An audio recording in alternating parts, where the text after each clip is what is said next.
সিয়াম কামা কুতিবা আলাল লাযিনা মিন ক্বাবলিকুম লাআল্লাকুম তাত্তাকুন।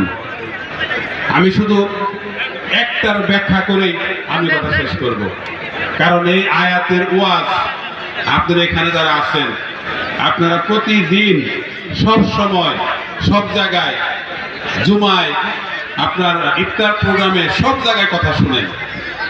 এই জন্য এই আয়াতের অর্থ আমাদের সকলের মোটামুটি ভাবে মুখস্থ হয়েছে। আমি শুধু শেষের যে কথাটা যে তোমরা মুত্তাকি হতে পারবে, এই কথা বলেই আমি কথা শেষ করব। সম্মানিত ভাই এবং বন্ধুগণ, আমরা যদি খেয়াল করি আসলে মুত্তাকির অর্থটা কি, মুত্তাকির ব্যাখ্যাটা কি, তাহলে আমরা এক বাক্যে বলতে পারবো যে যেগুলো কাজ ভালো কাজ এবং ভালো কাজ যারা করে এবং সমাজের খারাপ অন্যায় কাজ যেগুলো সেগুলো থেকে যারা দূরে থাকে তারাই হচ্ছে মুত্তাকি। ঠিক আছে কিনা? সমাজের ভালো কাজ, এলাকার ভালো কাজ, রাষ্ট্রের ভালো কাজ যারা করেন, বিপরীত পক্ষে যারা অন্যায়, জুলুম, চাঁদাবাজ, সন্ত্রাস, দুর্নীতি, মাদক, আত্মীয়করণ, যারা অন্যের সম্পদ লুট করে না, এই কাজ থেকে যারা বিরত থাকে তারাই হচ্ছে মুত্তাকি। আর রমজান, এই সিয়াম আমাদের মাঝে এসেছে যে তুমি একজন প্রকৃত মুসলমান হবে, প্রকৃত ইমানদার হবে।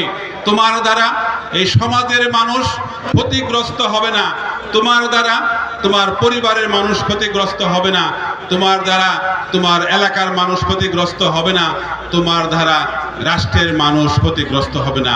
এটাই হচ্ছে আজকে আমাদের মুত্তাকির সংজ্ঞা। সম্মানিত ভাইয়েরা, আমাদের মানুষের, বাংলাদেশের মানুষের কত ভাগ্য খারাপ। আমরা যদি এই 54 বছরের যে নির্বাচনগুলো আমাদের সামনে খুব বেশি ওঠে, 14 সালের নির্বাচন, সেখানে বিনা ভোটে সরকার গঠিত হলো 154টি আসন পেয়ে। ঠিক আছে কিনা? 18 সালের নির্বাচন ঋষিরাতের নির্বাচন, মানুষ আগের দিনই কারবার শেষ। 24 সালের নির্বাচন আমি আর তুমি নির্বাচন।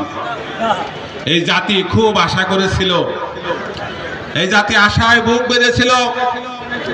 তারা লঞ্চে দাঁড়িপাল্লার স্লোগান দিয়ে বাড়ি গিয়েছে, ট্রেনের উপরে দাঁড়িপাল্লার স্লোগান দিতে দিতে বাড়ি গিয়েছে, বাসে ঘাটে যেখানে গিয়েছে মানুষ একটা উৎসব, ঈদের আনন্দের মতো উৎসব করে তারা বাড়িতে গিয়েছে। কষ্ট করে 1000 2000 টাকা খরচ করে জামাত ইসলামীর প্রার্থীকে দাঁড়িপাল্লা মার্কায় ভোট দিবে।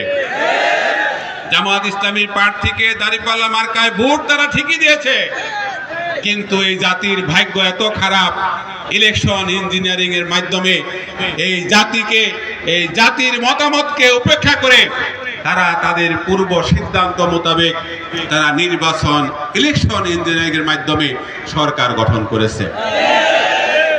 এই জাতির ভাগ্য এই 54 বছরও পরিবর্তন হলো না। এই জাতি আশা করেছিল এমন একটি দলের মার্কাকে, এমন একটি দলকে ভোটে নির্বাচিত করবে যারা সমাজের চাঁদাবাজি করবে না, যারা সন্ত্রাস করবে না, যারা জুলুম করবে না, যারা অন্যের জমি দখল করবে না, যারা শিশুকে ধর্ষণ করবে না, ধর্ষণ করার পরে তাকে আবার গণধর্ষণের পরে তাকে হত্যা করবে না। এই আশায় এই জাতি বুক বেঁধেছিল। সম্মানিত ভাই এবং বন্ধুগণ, আমরা ইলেকশন ইঞ্জিনিয়ারিং এর কথা যতটুকু শুনেছি তার চেয়ে এখন তারাই বেশি বেশি বলতেছে। ডক্টর রেজওয়ানা হাসান অবলীলায় স্বীকার করেছেন যে আমরা জামাত ইসলামীকে ক্ষমতায় আসতে দেই নাই। এই জন্য আমরা দাবি করছি, এবং জামাত ইসলামী আজকে বিক্ষোভ মিছিল করেছে তার শাস্তির দাবিতে, তার গ্রেপ্তারের দাবিতে। সম্মানিত ভাই এবং বন্ধুগণ, এই জন্য আমি আপনাদের কাছে বিনয়ের সাথে আহ্বান করব, আসুন এই জাতি যাদেরকে প্রত্যাখ্যান করেছে, যারা এই সমাজে চাঁদাবাজির সাথে জড়িত, যারা এই সমাজে সন্ত্রাসের সাথে জড়িত, যারা এই সমাজে জমি দখলের সাথে জড়িত, তাদেরকে এই দেশের মানুষ প্রত্যাখ্যান করেছে।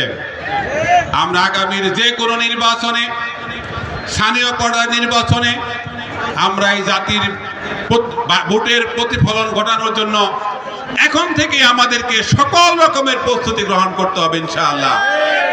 আমি আপনাদেরকে এই রমজান থেকে তাকওয়া অর্জনের মাধ্যমে এবং আগামী দিনে জাতীয় সকল নির্বাচনে জামাত ইসলামীর প্রার্থীর পক্ষে ভোট সংরক্ষণের জন্য এবং ভোট দিয়ে জামাত ইসলামীর প্রার্থীকে বিজয়ী করার জন্য উদাত্ত আহ্বান জানিয়ে আমি আমার সংক্ষিপ্ত কথা